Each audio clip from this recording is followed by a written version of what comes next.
Padre Fábio, na oração do credo, antigamente os padres falavam que Cristo desceu ao inferno. Hoje se diz que ele desceu à mansão dos...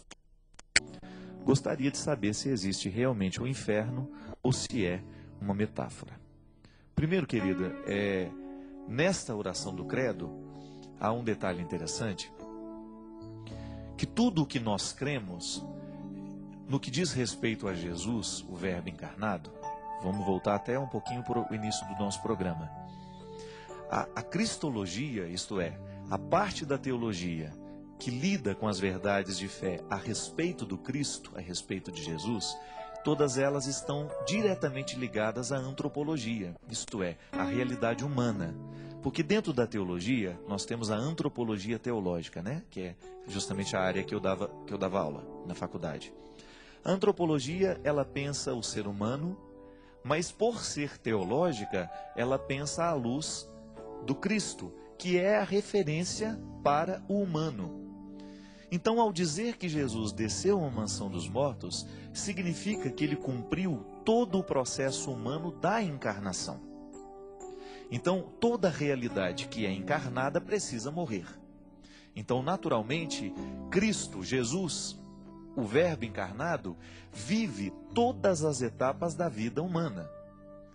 Ele cumpre na carne todo o processo que diz respeito a uma realidade que está encarnada, isto é, um ser vivo. Então veja bem, ao dizer que Jesus desceu à mansão dos mortos, significa que ele experimentou a morte na sua expressão máxima. Porque o credo, na verdade, quando ele diz desceu à mansão dos mortos, é como se, dentro deste contexto de explicitação do que nós acreditamos, porque o credo é isso, né?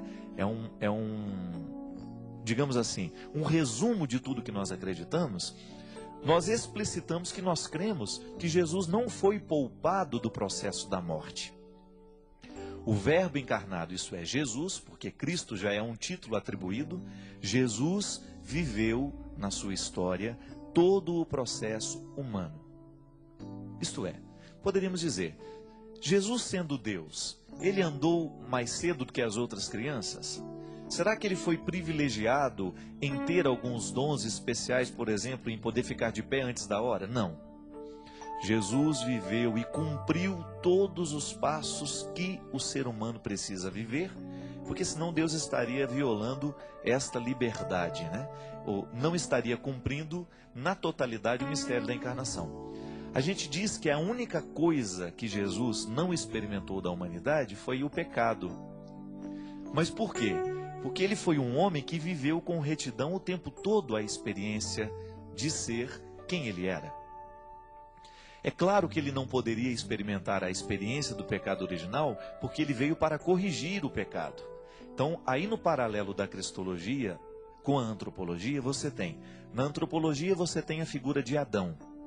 Na cristologia você tem a figura de Jesus. Então, Jesus está para a humanidade para resolver o problema que Adão provocou.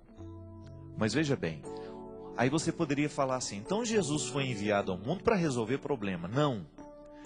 O mistério da encarnação aconteceria mesmo que não tivesse havido o pecado na história da humanidade. Isso é muito bonito a gente compreender. Deus gostaria de experimentar a realidade humana e já estava, no prólogo de João você já vê que desde o início a presença do Verbo já está no processo da criação do mundo. E que depois o próprio Verbo viria experimentar a vida na Terra. Então essa é a teologia. A cristologia explicitando que Jesus viveu todo o processo humano, inclusive o de morrer. E ao morrer, ele traz a realidade humana para uma nova realidade, que é a ressurreição. Que até então o pecado de Adão nos configurava para a morte. Ele nos jogava para a morte. O pecado de Adão colocou dentro de nós uma herança que você tem, mesmo que a gente não queira, mesmo que a gente queira tirar o nome dos testamentos agora, não tem como. Nós somos marcados pelo pecado original, pelo limite original, dê o nome que você quiser. De qualquer maneira, ao descer à mansão dos mortos, Jesus experimenta a totalidade dessa encarnação.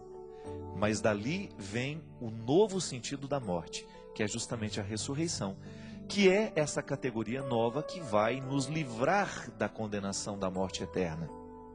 Não é verdade? Porque a partir do momento que Jesus ressuscita, e já que ele é humano, toda a humanidade cumpre com ele o destino que um dia Jesus, isso é, ele vive antes de todos nós aquilo que toda a humanidade vai viver.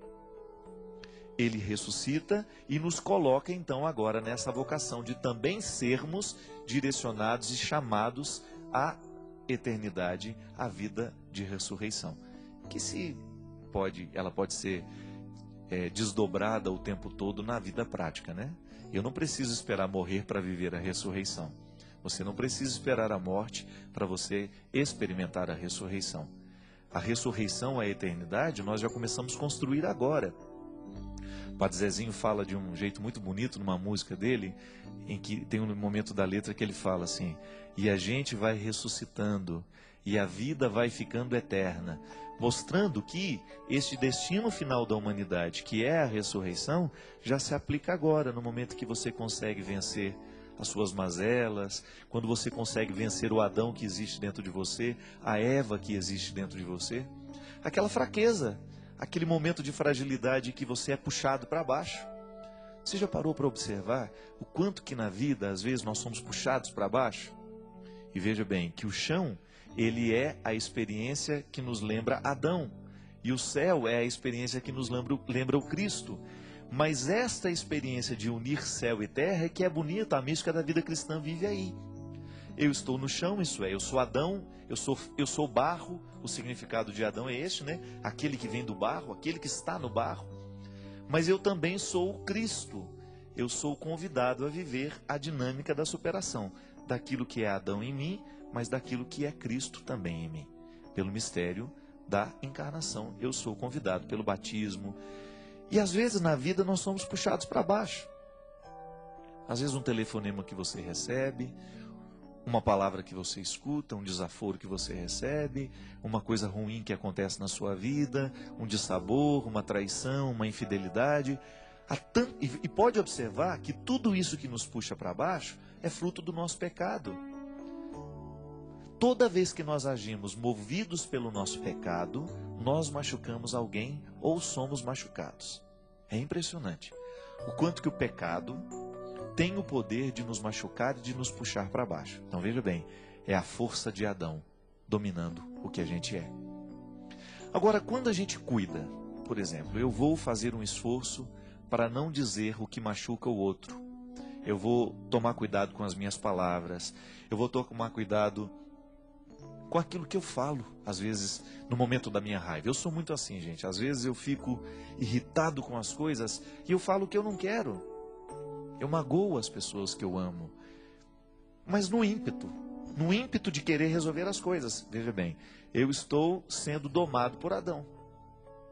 Agora, no momento em que eu demoro um pouquinho antes de falar o desaforo, no momento que eu demoro um pouquinho antes de fazer a calúnia, de falar a fofoca, o Cristo então vence em mim.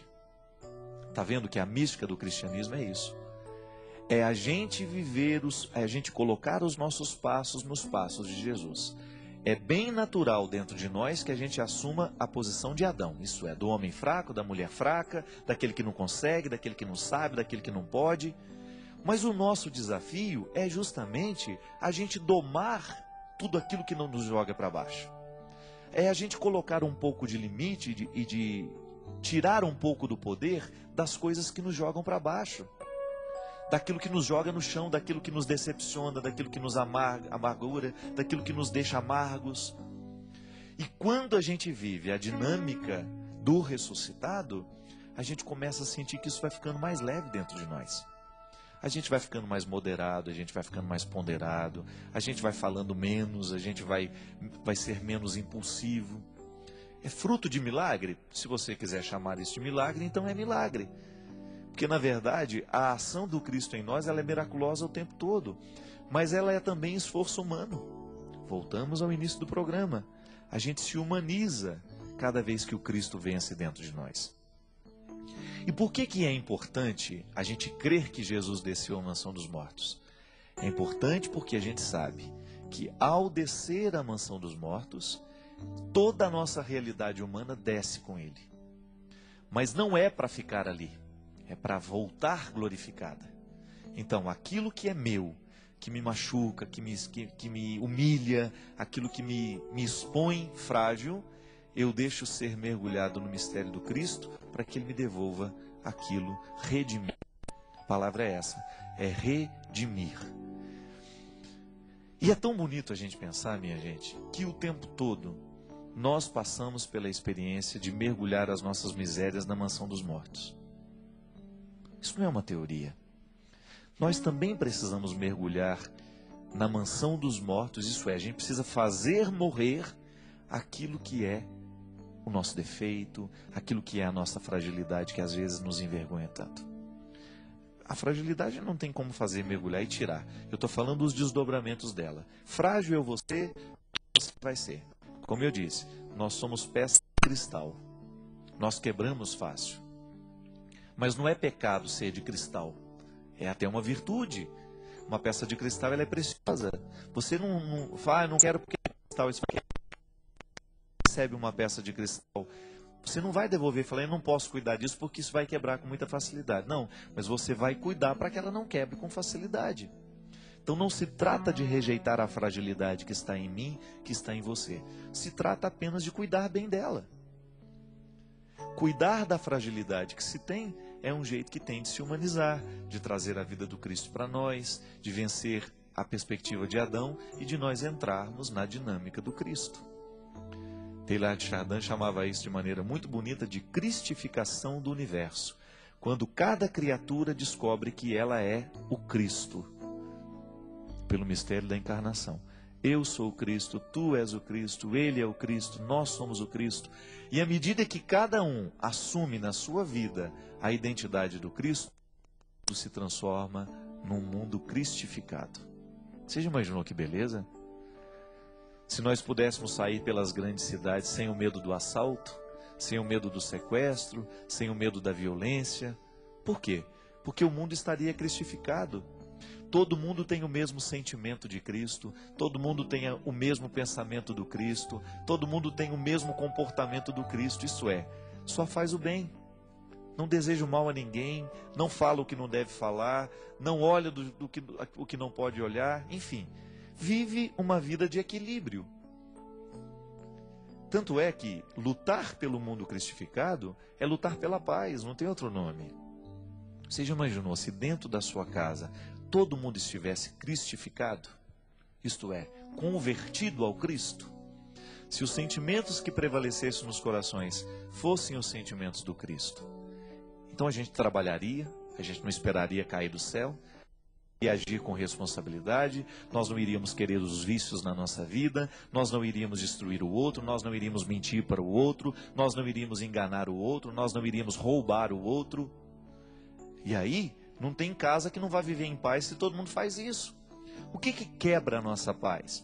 Quando nós nos enganamos, quando nós mentimos, quando nós nos roubamos, quando nós tiramos a paz. Só que isso não é a atitude de Cristo, então falta cristificar a casa, falta cristificar a família, falta cristificar o comportamento. Agora, à medida em que nós vamos assumindo esse jeito de Jesus ser, você pode ter certeza, à medida que o Cristo vai vencendo em nós, a nossa casa vai se transformando em um lugar bonito, mais saudável, mais alegre, mais feliz. E naturalmente a gente vai ficando muito mais leve. Porque às vezes os maiores problemas que nós temos não são nossos, mas são das pessoas que nós amamos e que estão do nosso lado. Acabam afetando a gente. Às vezes eu paro para pensar e chego a essa conclusão. Às vezes a gente quase não tem problema, os nossos problemas são os outros. Como é que eu vou ser feliz se as pessoas que eu amo não estão bem? Mas eu também não posso viver a vida delas. Aí se estabelece o limite, se estabelece o sofrimento. Eu não tenho como entrar no coração dela, viver por ela, falar por ela, fazer como é. Não. Então aí eu sofro por isso. Eu sofro porque eu não posso fazer o outro ser igual do jeito que eu quero. Agora, se o outro se compromete com o Cristo, eu tenho que ficar tranquilo. Sabe por quê? Porque Cristo vai fazer a obra dentro daquele coração do jeito que Ele pode. Mas saber que o outro está se direcionando para o caminho do Cristo, então nos dá tranquilidade. Aí você vai saber que o seu filho não vai atrás das drogas, por quê? Ele está sendo orientado pela força de Jesus. Você vai saber que o seu filho pode até cair numa outra coisa, mas ele vai se preservar muito mais do que antes. Ele vai começar a pensar mais na qualidade da vida dele do que antes. Por quê? Coração convertido é coração que se ama, é coração que se respeita. Coração cristificado é aquele que não quer permitir que o Adão prevaleça. E aí, minha gente, a gente descobre que religião só pode fazer bem à medida em que ela é bem aplicada. À medida em que nós descobrimos que o seguimento de Jesus nos faz homens e mulheres bem melhores. Então, não perca tempo. Cristifica seu coração, cristifica sua vida, seu comportamento, sua mente, sua casa, e quem sabe você vá cristificando as outras pessoas que estão do seu lado pela força do seu testemunho.